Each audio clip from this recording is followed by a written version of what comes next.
was getting on the scale then, and I think I got that high from watching it drop. I started losing weight in January-ish, and then we took that trip to Texas that June, and I stepped on my cousin's scale and I saw 68, and that kind of just made my heart sink. But then I didn't do anything about it. I just stopped weighing myself, but I continued to lose weight. What were you fixated on the scale weight or your image in the mirror? What was it that you were using as your proxy for progress, so to speak, during that time? It was a scale. So I guess you could say another thing that maybe could have led to it.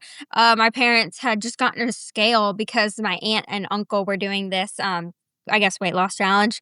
And so I randomly got on the scale and I was like, and then, that was probably November of 2018. And then I started losing weight really quickly in January. So, Mm-hmm. and I was getting on the scale then, and I think I got that high from watching it drop. Eventually, I did get so low, I just stopped weighing myself, but I continued to lose weight. And how low do you think you got at your lowest, even though you weren't weighing yourself, if you had to guess? So that trip to Texas I told you about, I started losing weight in January-ish, and then we took that trip to Texas that June, and I stepped on my cousin's scale while we were in Texas, and I saw 68, and that kind of just made my heart sink. But then I didn't do anything about it. It was just kind of I knew my mom was so worried about me, but it's still it was kind of my heart sank, but at the same time it was wow, I'm actually, getting somewhere. But Yeah. And how old were you at that point? 13. 13 then? What is your walking around weight now at 19? I'm about 110 pounds. Okay. You're not super tall either. That's a pretty healthy weight for you. Yeah, I'm 4'11", so Yeah. So that's a good healthy weight. yeah. What was your, for your parents, and I'm kind of diving super deep into this because I get a lot of questions on eating disorders and whatnot, because I've been open about having some in the past, and I don't know, it's when you're open about it, people come out of the woodworks because a lot of people struggle with it and they're not vocal about it, but they have questions. With you being so young, going through all this, how was that impacting your parents? What were they trying to do to correct course and fix things? What did they do from a parenting standpoint for you, recognizing that you had the eating disorder? Yeah, so like I said, I wouldn't be healed without them. My mom, she's a nurse. Like I said, she took a leave of absence from work, so she was staying home with me. Um, I think me and my mom were talking about this actually a few months ago. I think my dad kind of disassociated himself with it. He didn't want my dad. He takes pictures of literally everything, and there's probably 4 pictures of me during that time. I think that he was just so against it. So he kind of distanced himself from just, he would always, when he picked me up from school, he would bring a smoothie or a protein bar, something like that. He would always have snacks with me, but that was just because my mom was forcing him to tell him to take me stuff. But I don't think he hated seeing me like that. He didn't really want to look at me because he was just scared. And then my mom, she took a leave of absence from work, and then they took me to the registered dietitian, which they said that helped them because when we were in the office for that time, we went back weekly, but I probably said 2 words to her the whole time we went to go see her. I never talked to her. My parents, had meetings privately, so they said that she helped that my parents said they helped her. She helped them just with you know, telling them how to help me. And she did say I had to eat ultra processed junk food to heal, but quickly my parents, when I was I'm not gonna do that, my parents didn't make me eat but 1 junk food meal, and then my mom went to get the healthy food, and that's what I ate to heal my body. But yeah, that's what my parents did. So I feel with the registered dietitians and nurses that are seeing patients that have, that midnight dose with an eating disorder, it's they oftentimes fall into this everything in moderation philosophy, and any exclusion of any type of food is seen as an eating disorder by them. That's why they push having a little bit of everything, including junk food. But like everybody that I've talked to that has struggled with an eating disorder and been forced to eat junk food, like it typically backfires on them. So it's just a strange phenomenon that that's the standard of practice. Right. I don't believe in everything in moderation. I truly think that if I went to go have some Oreos today, that I would quickly relapse because I just think I just I don't think that you can heal your mindset eating the junk food. I feel like, you know, we shouldn't be eating little, we should be eating better, eat the real food. And I think it's just I don't know, the everything in moderation, I just don't believe it. Yeah, no, I'm in the same camp as you on that one. Mhm. What did you do like from a dieting standpoint, like from a dieting philosophy, nutritional philosophy? I know you're wanting to like eat food that's natural, wholesome, single ingredient, quality stuff. Like, do you subscribe to any specific type of dietary protocol now? Like, you know, paleo, keto, only animal based? Like, what do you kind of gravitate to in that regard?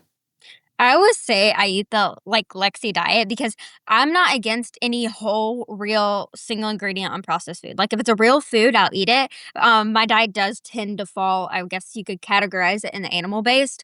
I just love animal products; they're my favorite. And like I did go through the period of after I would not eat any red meat, red meat's bad for you, so I did do that for a while, and even when I was anorexic, like, I wouldn't eat meat at all, I was eating, like, a veggie burger or something, um, but, yeah, I guess you could call my diet now more animal-based. Nice, nice. What was the reason for avoiding the red meat when you were going through that chapter? Just the old held beliefs that it caused cancer and stuff like that?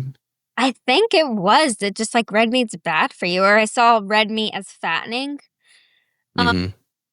I don't know. 'Cause my family is huge meat eaters, they would eat it all the time, and they would look at me with my veggie burger and think that's crazy, so Yeah, veggie burger is not near as good as a big old steak from a real cow.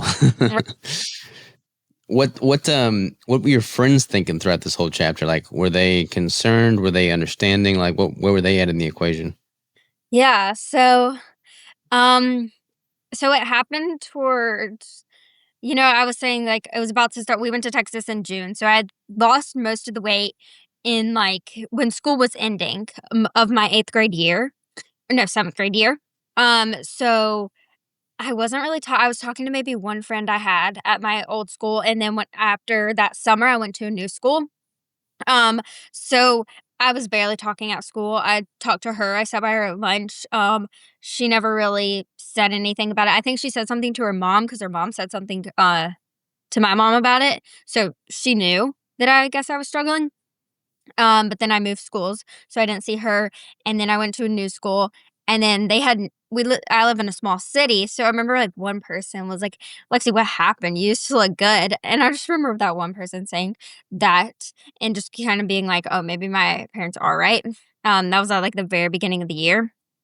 Um, but of course, a few people knew me at the new school and they knew me like what I looked like before, but nobody really said anything other than that person to my face. So Mm-hmm. I don't know what most people thought. Well, it's definitely a shift in mindset. What do you think?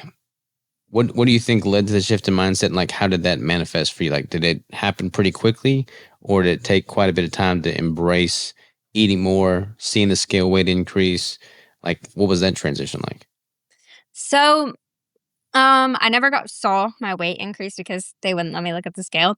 But so I didn't worry about that. But Um, I don't know. I think I just switched my type A personality. I think I switched it from one goal to another. So honestly, it was kind of I did slowly increase the food I was eating. Um, but I don't remember it being so challenging. I think the challenging part was the seeing the registered dietitian, and she did make us one at one appointment. Right before I switched my mindset to I was only gonna eat, like, whole real foods and heal my body, she made my parents bring in Chick-fil-A, and she made my brother come, and she was like, "We're all gonna y'all are all gonna eat Chick-fil-A in my office," and, she just kind of asked my brother these questions about, like, what he thought, what I was going through, and I was like, that was thinking back, that's, like, the most traumatizing experience I ever had, 'cause it was just so I don't know, like, I feel like eating disorders are selfish looking back. Like, I made my mom take a leave of absence from work. My dad was, like, definitely worried about me, and then, my brother got out of school to come eat Chick-fil-A in this lady's office, and he was she was like, "What do you think about what your sister going through?" And it's just like, that was just a traumatizing experience. But then Mhm. quickly after that, I was like, I switched my mindset and just kind of went head first in. Like, my mom would go to the grocery store and she, like, came back with a whole bunch of just healthy options, so that was good. Nice. Thank you for watching this episode of The Savage Clip. If you want to see the full blown deep dive, check out the full episode here, and I'll see you there.